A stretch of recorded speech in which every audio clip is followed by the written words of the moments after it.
कोणी सांगितलं की एखाद्या गावात बायको भाड्याने मिळते तर तुमचा विश्वास बसणार नाही. मात्र भारतामध्ये असं देखील एक गाव आहे ज्या गावात तुम्हाला बायको भाड्याने मिळू शकते. या गावात जाऊन तुम्ही काही दिवसापासून ते 1 वर्षापर्यंत बायको भाड्याने घेऊ शकता. 1 वर्षानंतर मात्र तुम्हाला पुन्हा एकदा नव्याने करार करावा लागतो. नेमकं असं हे कोणतं गाव आहे हे जाणून घेण्याची तुमची उत्सुकता आता शिगेला पोहोचली असणार. तर चला जाणून घेऊया या अनोख्या गावाबद्दल.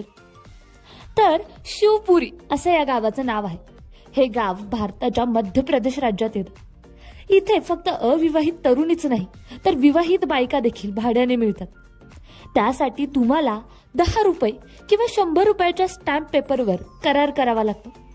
त्यामध्ये तुम्ही संबंधित महिलेला किती दिवस भाड्याने घेऊन जाणार आहात याचा उल्लेख असतो. महिला दिसायला किती सुंदर आहे त्यावरून तिची वर्षभराची किंमत ठरवली जाते.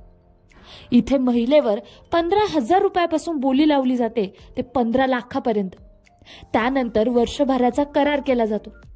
मात्र वर्षभरानंतर तुम्हाला पुन्हा तुमची बायको वापस करावा लागणार आणि त्यानंतर तुम्ही नवा करार करून ती महिला पुन्हा घेऊन जाऊ शकता. पण दुसऱ्यांदा करार करताना तुम्हाला वाढीव किंमत मोजावं लागते. या प्रथेला धडीची प्रथा असं म्हटलं जातं. ज्या महिलांना 1 वर्षाच्या भाडे करारावर घेतलं जातं अशा महिलांना पुरुष वेगवेगळ्या कामाला लावतात. काही जण तर काम करण्यासाठी अशा महिलांना करार पद्धतीवर घेऊन जातात. तर काही पुरुष ज्यांचं लग्न झालेलं नसतं असे पुरुष त्यांच्या आयुष्यात कोणीतरी मैत्रीण असावी म्हणून अशा करारामध्ये सहभागी होतात.